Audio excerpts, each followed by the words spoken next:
Bonsoir et bienvenue à InfoCam. En manchette cette semaine, toujours plus d'expositions en art visuel à la Mosaïque. On fait ça pas mal à tous les ans, en avril, mais là, cette année, c'est exceptionnel. L'organisme La Traversée augmente son réseau d'action. Notre mandat, notre territoire, c'est tout le Kamouraska. On comprend que la Pocatière est excentrique, on est au bout du territoire. Et la municipalité de Rivière-Ouelle nous présente ses activités loisirs offertes à la population. Bien, il y a beaucoup de choses. On retrouve autant des activités créatives que des activités un peu plus sportives.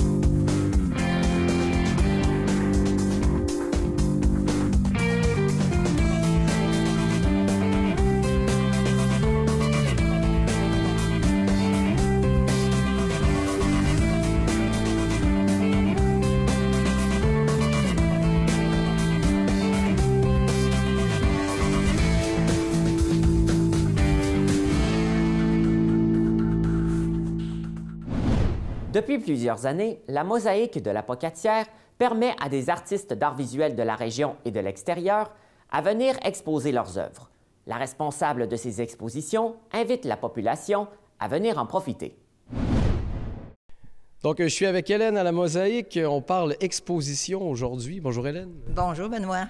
Donc, il y a un appel d'offres actuellement pour les artistes intéressés à exposer? Oui, il y a un appel de dossier. On fait ça pas mal à tous les ans, en avril, mais là, cette année, c'est exceptionnel. Et on a publié ça en décembre, début décembre, puis ça se termine le 20 janvier. Oh, ça arrive vite. Donc, c'est maintenant. Et si quelqu'un prend l'émission puis s'aperçoit qu'il n'avait pas vu ça ni sur Facebook, ni sur les journaux, puis qu'il m'envoie un petit courriel, c'est correct, là. On n'est pas strict. Il y a toujours moyen de s'arranger. C'est ça. Donc oui, on est en appel de dossier, puis il s'agit pour les artistes d'ici et d'ailleurs, parce qu'on accueille aussi dans l'espace exposition magnifique en passant, oui. Des artistes en art visuel. Alors, ils envoient on demande un thème pour qu'il y ait une espèce de continuité dans l'exposition. OK. Curriculum vitae, démarche artistique, finalement, la routine, là, avec 5 photos du travail de l'artiste. On envoie ça à mon adresse courriel qui est marquée sur l'appel de dossier. Et sur la page d'exposition, de la salle d'exposition de la page Facebook. On a une belle page que vous pouvez aimer puis aller voir tout ce qui se passe ici parce qu'on a souvent, toujours, des belles expositions. Et là, justement, actuellement, on a l'exposition Nathalie Paradis, donc les photos avec un brin de nostalgie. Bien, en fait, Nathalie a voulu représenter l'héritage des grands-parents à leurs petits-enfants. C'est magnifique. Alors, tu as un cultivateur qui apprend à conduire, qui a son petit-fils sur le tracteur avec lui, un monsieur qui bûche du bois, les petits-enfants le regardent faire. Il y a une grand-maman qui cuisine en train de faire puis la petite fille y aide. C'est magnifique. Des belles photos de Nathalie Paradis. Ça, c'est jusqu'au, je ne veux pas induire personne en erreur, jusqu'au 5 février. Donc, dans 3 semaines, genre. Puis, une semaine plus tard, on va accueillir exceptionnellement un genre de sculpteur. Il s'appelle Mario Lévesque, mais parce qu'on est équipé pour accrocher des œuvres ici. Donc, Mario, lui, il va accrocher ça là, sur un tableau, je ne sais pas trop. Alors, il fait je pense qu'il est menuisier, puis avec ses restes de bois, bien, il voit apparaître des idées. Et il sculpte, et il va venir du 12 février jusqu'en avril. OK. Et après ça, bien là, ça sera notre nouvelle programmation que j'ignore parce qu'elle va surgir à partir de l'appel de dossier qu'on va avoir élaboré. Alors, je ne suis pas toute seule, je tiens à le préciser, parce que je ne voudrais pas avoir cette responsabilité de choisir les artistes et d'en mettre de côté. Alors, on est 4 sur le comité. Il y a Manuel Mengui, Rose Hamel, puis Marie-Claude Godin, qui est conseillère à la Ville, qui nous accompagne, puis moi-même, Hélène. Alors, on travaille là-dessus, on fait de la publicité, on écrit les communiqués, on fait les vernissages, parce qu'il y a un vernissage qui est une gracieuseté de Ville-la-Pocatière. En passant, c'est gratuit. Oui. Pour exposer à la bibliothèque. Et puis, j'allais dire autre chose, je l'ai perdu. En général, est-ce que ça va bien quand on fait les demandes, les artistes du coin et d'ailleurs répondent rapidement? On reçoit, je te dirais, autour d'une vingtaine de dossiers. Quand même. Combien de la région? Peut-être la moitié de la région, puis ça dépend des années, là. Mais oui, on a une bonne réponse. Puis autrefois, je dirais, il y a quelques années, parce que ça fait quand même 15 ans qu'on anime un comité d'exposition ici à la Pocatière. Autrefois, on faisait une programmation pour 1 an, donc on devait laisser les artistes de côté, puis des fois, c'était des bons artistes. Mais là, on s'est dit, bon, pourquoi qu'on ferait une programmation juste pour 1 an? Alors, si on veut accueillir, parce que la durée d'une exposition, c'est 2 mois. Ça fait que ça ne met pas beaucoup d'artistes dans une année, ça en fait 6. Ouais. Puis si j'ai 10 artistes qu'on voudrait accueillir, alors c'est ce qui s'est passé cette année. C'est pour ça qu'on finit notre programmation en mars, là. Donc, on se donne une latitude là, pour prolonger notre programmation. Donc, oui, on accueille des artistes. La plupart sont très, très bons. Alors, c'est difficile de les refuser. Puis, voilà. On se base sur quels critères pour dire ça passe ou ça passe pas? Eh bien, je les ai notés, mes critères, parce que... Mais il y a l'impression générale. Oui. Bon, c'est comme n'importe qui visite une exposition. Est-ce que ça communique? Ça se tienne. Oui, c'est ça. Il faut que ça se tienne. Il faut qu'il y ait une cohérence. Il faut qu'il y ait une harmonie. C'est ça que je voulais dire tantôt. Les différents médiums, l'huile, l'acrylique, l'aquarelle, la photo, on essaie d'avoir une variété. Tu sais, pas avoir juste de l'huile. On priorise les gens de la région, sans vouloir exclure ceux de l'extérieur. Là, à ce moment-là, c'est pour ça qu'on prolonge notre programmation. Faut qu'il y ait un thème puis que ça se suive, là, qu'il y ait une cohérence aussi. On regarde le CV de l'artiste, son cheminement artistique. On le fait individuellement. C'est moi qui reçois les dossiers. Je les envoie aux 3 autres du comité. On se fait une propre sélection individuellement pour pas passer des jours en rencontre parce que c'est tous des gens qui sont occupés, là, c'est des bénévoles. Hein? Puis... on fait notre propre sélection, puis on fait une réunion en présence. Puis la plupart du temps, on a consensus. Il faut que ça soit vraiment... que ça se tienne pas, là. Oui.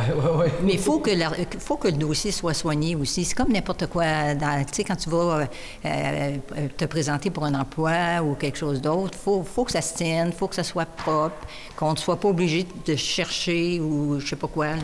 Oui, donc on cherche un beau dossier et l'évidence vient d'elle-même. C'est ça. Bien, je vous remercie, Hélène. Donc, on rappelle aux gens, exposition, et si jamais vous voulez exposer vous-même, c'est possible en vous contactant. La page Facebook pour rester au courant de ce qui se passe. Donc, oui. On invite les gens à se présenter au vernissage. Oui. C'est là que c'est intéressant, le vernissage, parce que l'artiste est présent. Quand il y a un vernissage, parce que l'artiste est présent. Oui. Puis, il nous raconte son cheminement. Il nous raconte qu'est-ce qui l'amène, qu'est-ce qui l'inspire, qu'est-ce qui l'a amené à peindre. C'est le jour et la nuit entre visiter l'exposition puis assister au vernissage. Oui, ça vaut toujours la peine. C'est ça, c'est gratuit, il n'y a pas d'obligation d'acheter, il n'y a aucune obligation. Puis c'est convivial, les gens peuvent poser toutes les questions qu'ils veulent, puis on vous invite. Un petit vino en même temps? Oui, j'oubliais. Toujours important, le petit vino d'un vernissage. Oui, c'est ça. Mais moi, je n'en prends pas, en tout cas. Non, mais c'est ça. Il y a un vin d'honneur qui est servi grâce au site de Ville La Pocatière. Donc, c'est gratuit pour exposer, puis la Ville offre un petit vin. Bien, merci beaucoup pour cette chance que vous nous donnez. Et je vous souhaite encore plein de belles expos. Merci. Merci beaucoup. Les écoles de Saint-Philippe, Notre-Dame et J.C. Chappet font un appel aux dons. En effet, ils sont à la recherche de patins qui ne serviraient plus chez vous. Les élèves de ces écoles pourront en profiter et vous remercient d'avance. L'organisme La Traversée, qui œuvre dans le but de soutenir les adultes de la région vivant des problèmes de santé mentale, sera maintenant en mesure d'agrandir son réseau d'action. Plus de détails à l'instant. Donc, bonne nouvelle pour ceux qui sont habitués d'entendre parler de vous, finalement, et qui pourraient avoir besoin de vous. 4 nouveaux endroits où est-ce qu'on peut venir vous voir, si je comprends bien. On parle de quel endroit en particulier? En fait, on a la municipalité de Saint-Joseph, Saint-André, Saint-Germain et Saint-Gabriel. Et là, est-ce que c'est le même genre d'environnement que celui qu'on est aujourd'hui ou... En fait, c'est les municipalités qui nous prêtent gratuitement un local pour qu'on puisse offrir à leurs membres de... Les résidents. Ouais, c'est ça, exactement. De... Nous accueillir. Hein? C'est ça, de nous accueillir, puis d'offrir un lieu pour pouvoir aller prendre soin de leur santé mentale. D'accord. Donc, on rappelle aux gens, pour ceux qui ne vous connaissent pas, la traversée, finalement, ce que vous offrez. La traversée, c'est un milieu de vie en santé mentale. On est situé, nos locaux sont situés à la Pocatière. Notre mandat, notre territoire, c'est tout le Kamouraska. On comprend que la Pocatière est excentrique, on est au bout du territoire. L'an passé, on a tenu 425 ateliers ou activités différentes. On fait tout plein d'activités. Et puis, on sentait depuis un bon moment le besoin de se rapprocher des gens sur leur territoire. D'où est venu, il y a plus d'1 an, ce désir-là d'être présent dans d'autres municipalités également. Il faut dire qu'on est aussi présent à Saint-Pascal tous les vendredis après-midi depuis des années. Il y a une traversée Saint-Pascal, qui n'a pas toujours été dans les mêmes locaux, mais je veux dire, il y a un groupe à Saint-Pascal de gens qui se préoccupent de leur santé mentale, comme il y a un groupe ici aussi à la Pocatière, puis comme on est en train d'en bâtir dans les 4 municipalités dont Vicky vous parlait. Oui. Est-ce que vous avez l'impression que dans les dernières années, dans le monde qu'on vit, c'est quelque chose qui devient de plus en plus important, être proche de sa santé mentale? Mais en fait, moi, je trouve ça vraiment important parce que on va, mettons, au gym pour prendre soin de notre santé physique, mais nous, on est là pour offrir de l'aide, des ateliers et tout pour prendre soin de notre santé mentale. Puis je pense que c'est important parce que tout le monde a une santé mentale. Oui, effectivement. On a tous un physique et un mental, bien entendu. Si jamais, vous parliez tout à l'heure de centaines d'activités, si jamais on veut donner un peu l'heure juste là, pour les gens qui nous écoutent, ça ressemble à quoi? Hein, comme, Écoutez, il y a une pléthore d'activités, là. Souvent des ateliers qui vont toucher des thématiques de santé mentale. Parfois, on va aborder des thématiques un peu plus philosophiques. On va faire aussi des activités physiques, du ski de fond, de la raquette. En fait, tout est prétexte à vivre ensemble et à parler de notre santé mentale. L'image que je donne souvent de la traversée est l'image suivante. Actuellement, on a à peu près 300 membres, principalement des gens qui deviennent membres pour prendre soin de leur santé mentale.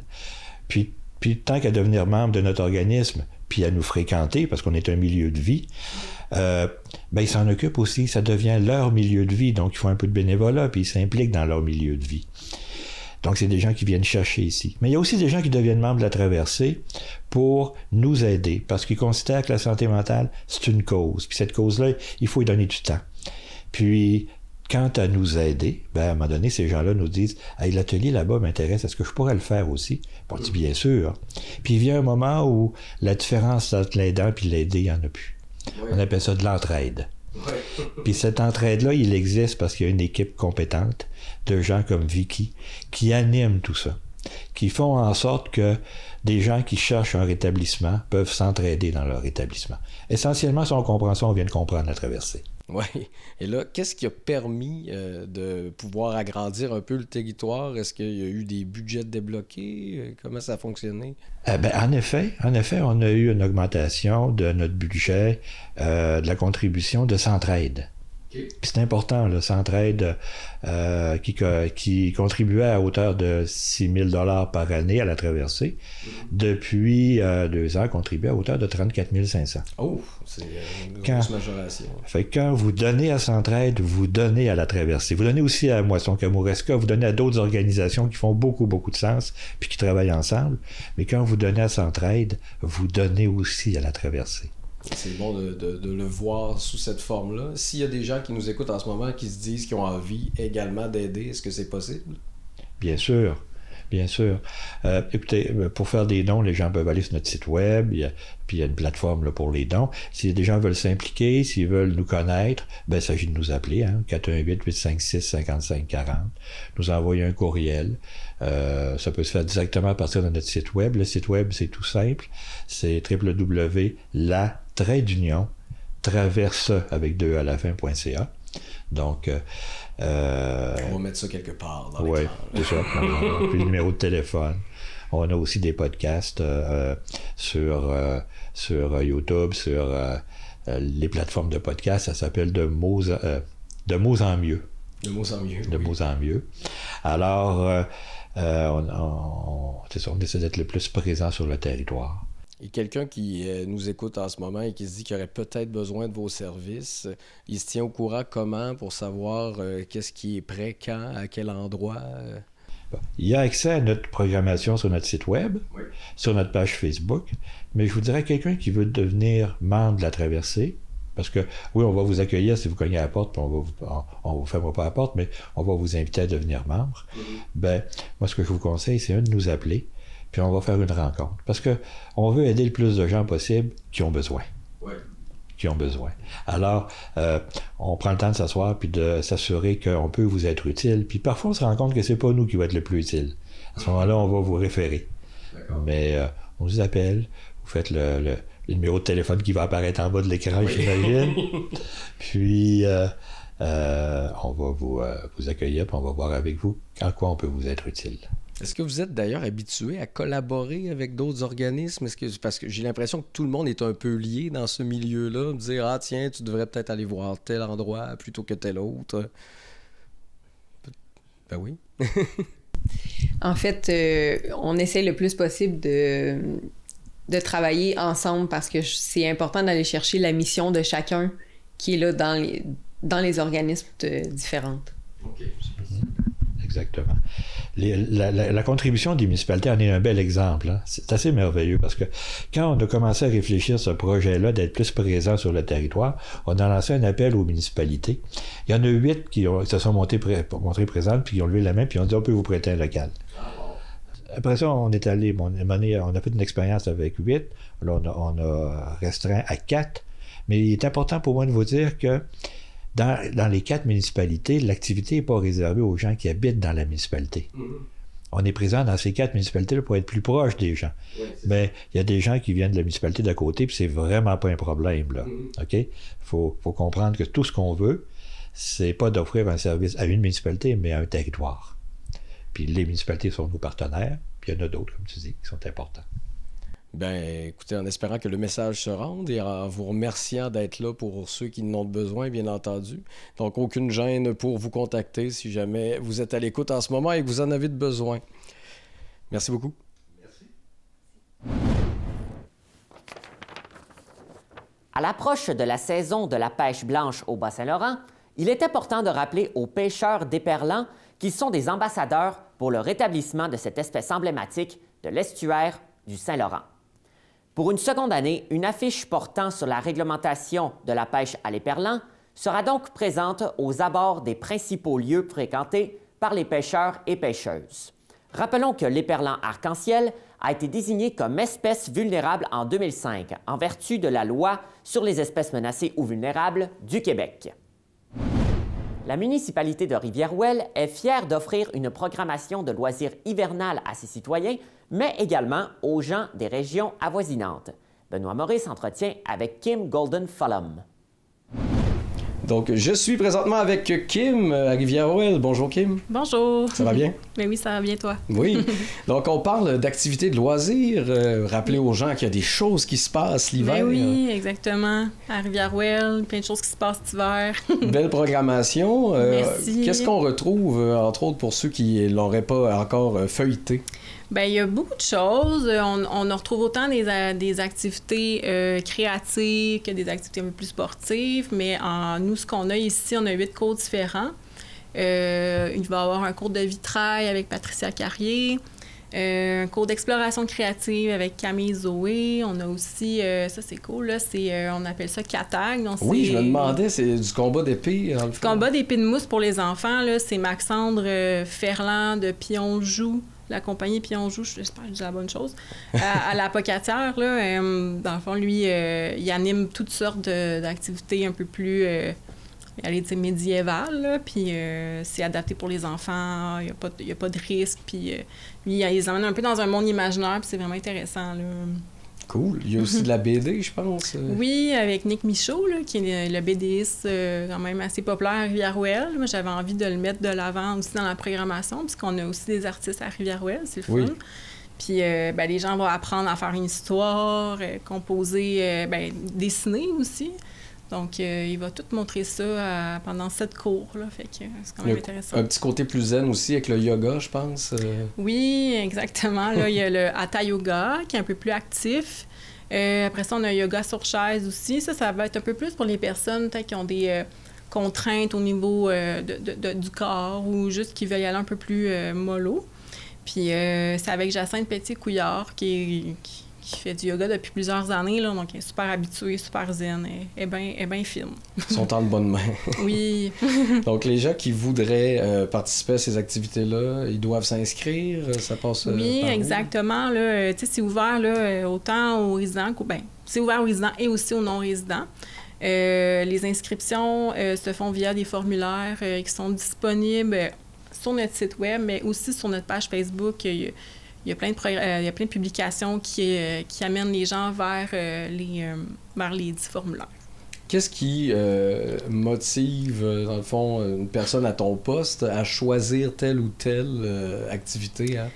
C'est sûr que j'essayais d'y aller un peu plus différent pour offrir déjà là une offre différente de ce qui se passe à la Pocatière, aux municipalités avoisinantes. Oui. Mais c'était aussi, ce qui me motivait, c'était pour animer Rivière-Ouelle. Tu sais, c'est l'hiver, il se passe pas grand-chose, on le sait, il y a moins d'activités. Puis là, moi, je trouvais que c'est une belle façon de sortir les gens de chez eux, découvrir aussi des médiums qu'on connaît peut-être un peu moins. C'est pour ça que j'ai essayé d'y aller un peu dans aussi pour aller chercher tous les groupes d'âge, autant les aînés que les enfants. Fait que... Mais ce qui m'a motivée, c'est d'animer la Rivière-Ouelle, d'offrir aussi des activités dans Kamouraska, offertes à tout le monde, puis faire découvrir aussi Rivière-Ouelle. Des fois, on vient moyen, puis là, on habite à Saint-Pacon. OK, je vais faire un petit tour à Rivière-Ouelle, puis c'est des paysages différents aussi. Oui, tout à fait. Et si jamais il y a des gens qui voudraient offrir leur service, justement, pour ce type d'événement-là, c'est possible? Oui, je suis toujours à la recherche. Tu sais, comme là, on aimerait ça en faire une aussi pour ce printemps, là, une programmation, si tout va bien pour celle-ci, puis que j'ai assez d'inscriptions. Puis je suis toujours à la recherche de trucs différentes. Fait que les gens, c'est clairement s'il y a un artiste ou un formateur du coin... peu importe qui a envie là, de faire découvrir ce qu'il fait, mais moi, je serais vraiment contente d'y faire une place dans la programmation. Donc, sinon, de côté activité qui se passe en ce moment ou qui arrive bientôt, qu'est-ce qu'on a? Oui, tu sais, ici à Rivière-Ouelle, on a plusieurs organismes qui organisent eux-mêmes des activités. Là. Donc, on a la bibliothèque municipale en ce moment. Je sais qu'il va y avoir une heure du conte le 25 janvier, 23 février pour les familles dès 11h. Donc, ça peut être une belle activité à faire en famille. Il y a toujours le cercle des fermières, c'est toujours le fun d'aller apprendre à faire du tissage. Hein. Puis Club des 50+ aussi. Donc, moi, je vous invite vraiment à aller consulter là, notre page pour voir tout ce qui se passe, mais il s'en passe des choses en dehors de la programmation des loisirs. Puis aussi, il y a la Fête des Neiges qui revient cette année. L'année passée, c'est notre première édition. Ça avait bien fonctionné. Puis là, cette année, on veut la renouveler. Puis on la met... Ça va être le 22 février. Puis on se souhaite de la neige pour cette année. L'année passée, il y avait plus vraiment de neige quand on l'avait fait. Mais bon, elle est arrivée tard. J'imagine qu'elle va rester. Oui, on se le souhaite. Donc le 22 février, regardez, la programmation n'est pas encore sortie pour la journée. Mais ça va être une journée familiale, mais ouverte à tous. Là. Voilà. Donc c'est un rendez-vous. Merci. Merci.